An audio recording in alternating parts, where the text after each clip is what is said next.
It's Weekend Update with Colin Jost and Michael Che.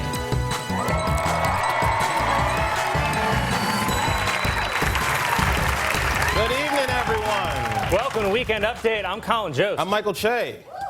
Well, Donald Trump has had a really tough week, but you know what? I think I'm still going to make fun of him. The FBI raided the home, office, and hotel room of President Trump's personal lawyer, Michael Cohen, this week. Authorities first became suspicious of Cohen when they found out he was the lawyer for Donald Trump. This does not look good for Trump. If being black has taught me anything, is that when the feds come kicking in your door, they got something. FBI raids are like when your girl goes through your phone. She's only doing it to confirm whatever she already knows. And the Michael Cohen raid is being called historic. It's amazing how we keep hearing historic in reference to things that are happening during Trump's administration, and none of them are positive. Historic has become a polite way of saying unbelievably terrible. Like, wow, the Cleveland Browns are having another historic season. Or if you walk out of the bathroom and you say, you better give it a minute, I just did something historic. President Trump ordered an airstrike on Syria Friday night, so I guess we're at war now, too. Yay! These Trump stories are so random and insane, I feel like a contestant on Chopped. What the hell am I supposed to do with all these ingredients?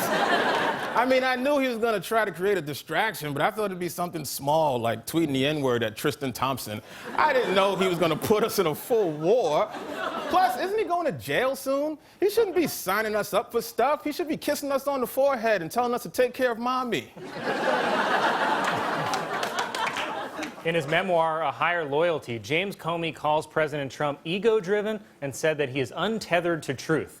The book was co-authored by Captain Obvious.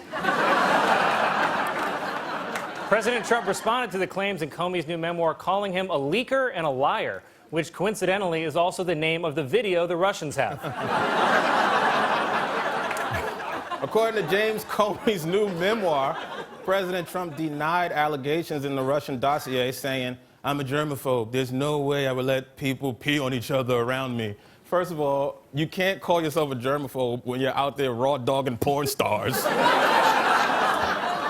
Also, paying hookers to pee on each other while you hang back and watch is exactly something a germaphobe would do. Sidebar, am I the only one that thinks the president being into pee-pee is, I don't know, kind of charming? Yeah? I mean, it's humanizing. Like, remember when we saw that video of Obama playing basketball and we were like, oh, wow, he's just like us. This is the same thing, but like times 2.